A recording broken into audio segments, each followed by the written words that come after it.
스페인의 투를 연상시킨다. 내 그림은 가짜다. 나는 사람을 속였다. 나는 밥 먹을 자격도 없고 그냥 청소라도 해야 된다. 40살에 사망을 하게 됩니다. 얼만큼 경제관념이 없었는지에 대한 또 편지에서는 막 허세 부리는 거죠. 당연히 사줄 수 있지. 돈을 벌어야 한다는 이 중압감이 그 어느 하나 양보하지 못 동시대의 예술인이었고 서로서로 상부상조하고 최고야. 하지만 알고 보면은 정말 짠하단 말이에요. 내 이야기로 한번 찾아뵙도록 하겠습니다.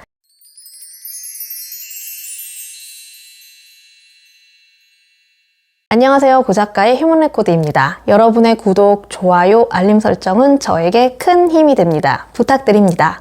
일주일 만에 이중섭이 한국으로 다시 돌아옵니다. 모습을 드러내는 거예요. 그래서 뭐야 너 왜 왔어? 라고 하는데 책마다 좀 이야기가 다른데 내가 딱 집에 갔는데 장모가 나한테 막 잔소리하는 거지. 응?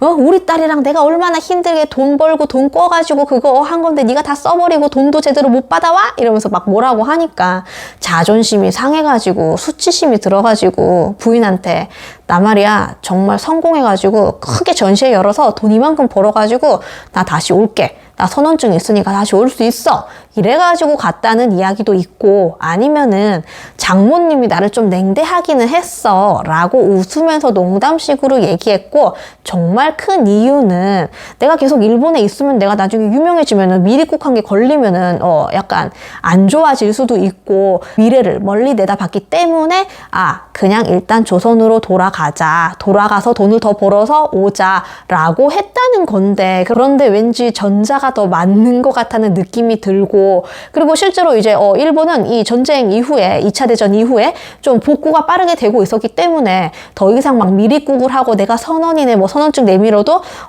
통과가 안 되는 경계가 강화되고 있었기 때문에 그래서 이제 다시는 이 선원증으로 일본을 갈 수 있는 처지가 못 되게 됩니다.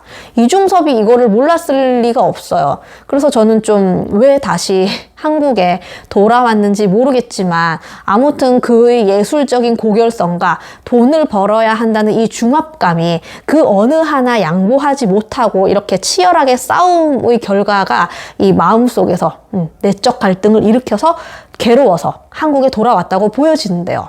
이중섭의 그림을 이중섭의 일생에 대해서 잘 모르고 보면은 그냥 너무 아름다워요. 멋있고 강렬하고 최고야. 하지만 알고 보면은 정말 짠하단 말이에요. 그렇게 짠할 수가 없어. 이 그림 같은 경우에는 이 구상신의 가족을 그리고 자신은 이제 지켜보고 있는 그림인데 그런데 이 자전거를 타고 있는 게 강조가 되어 있잖아요. 이제 일본에 있는 이중섭의 아들이 어느 정도 자라서 일본어를 할 수 있게 되어서 아버지랑도 편지를 주고 받았단 말이죠. 그런데 이중섭한테 아버지 자전거 사고 싶어요. 자전거 좀 사주세요. 라고 하니까 이중섭이 또 편지에서는 막 허세 부리는 거죠. 당연히 사줄 수 있지. 다음에 내가 갈 때 아버지가 꼭 자전거 사서 간다. 뭐 이렇게 했겠죠. 그런데 현실은 갈 차비조차 없는 거죠. 그래서 아이에게 자전거를 사주고 싶은데 사주지 못하는 자신의 처지를 비관하지만 그것을 이제 자신의 삶을 좀 구상 가족들에게 투영을 해서 행복한 가정, 단란한 가정의 모습을 이렇게 그린 건데요.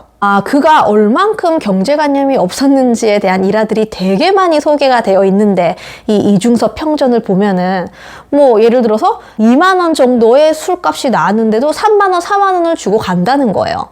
그리고 이제 별로 안 친한데도 막 술 얻어 먹으러 오는 사람들도 많고 그림값 언제까지 줄게 이러고 띄어먹는 사람들도 많고 그래서 이제 이중섭은 그 나름대로 개인전을 열어서 막 잘해보려고 했지만 일어나면은 수중에 남는 돈이 없었다 이런 이야기가 있고요.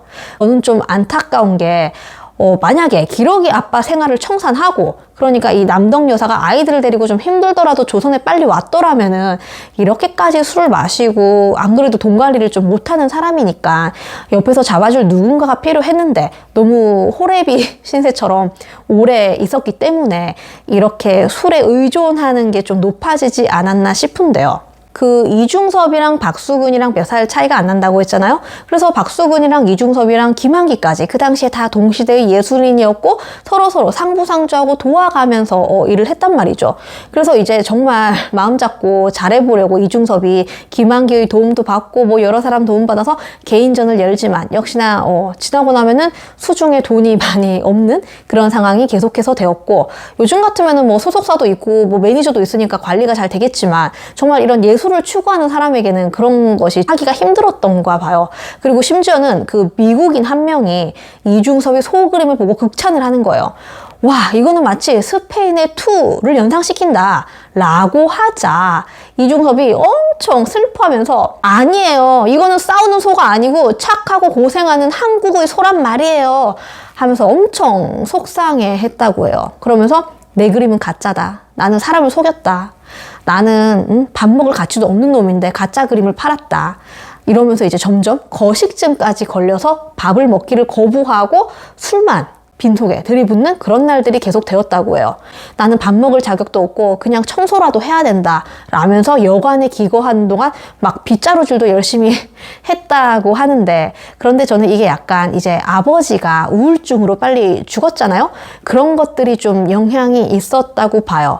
결국에 그는 강경화증과 정신분열까지 와서 그렇게 입원 치료 도중에 40살에 사망을 하게 됩니다. 정말 그림만 보면은 너무나도 멋있고 아름답고 강렬한데 그의 삶은, 실제 삶은 그렇지 못했다는 건데요.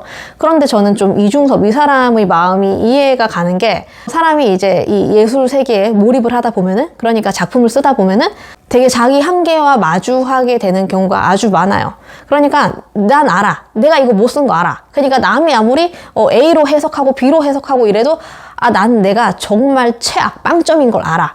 그러니까 그들이 아무리 원더풀이라고 해도 나는 만족이 안 되는 거예요. 그리고 이것이 심해지면은 이제 자기 혐오로까지 이어진단 말이죠. 내 자신이 너무 싫고, 내 자신이 무능력하고, 나는 아무것도 못하는 사람이고, 이런 식으로 이제 되는 건데, 그래서 이중섭은 좀 자신을 그렇게 여겼던 것 같아요. 실제로 그 미국인 스페인 투어 같다고 했던 그 미국인이 너무 이중섭의 그림이 좋아서 10개나 그림을 사가지고 미국으로 건너가서 미국의 뉴욕 근대미술관에 이렇게 전시가 되어 걸려요. 그런데도 이중섭은 기뻐하지 않고 그 이야기를 듣고 나더니 내 작품이 비행기를 탔구나 이러고 끝이었다고 해요. 그러니까 미국인이 어렸을 때 스페인 투어를 보고 뭐 영향을 많이 받아서 그 소를 보고 스페인 투어라고 해석을 할 수도 있는 건데, 그 누구가 막 잘해준다고 해도 성에 차지 않고 너무나 힘들었던 거죠.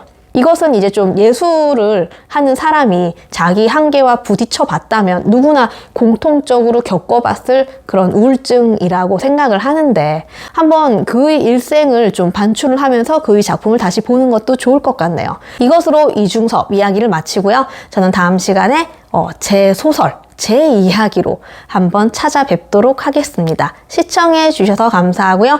이상 고 작가의 휴먼 레코드였습니다.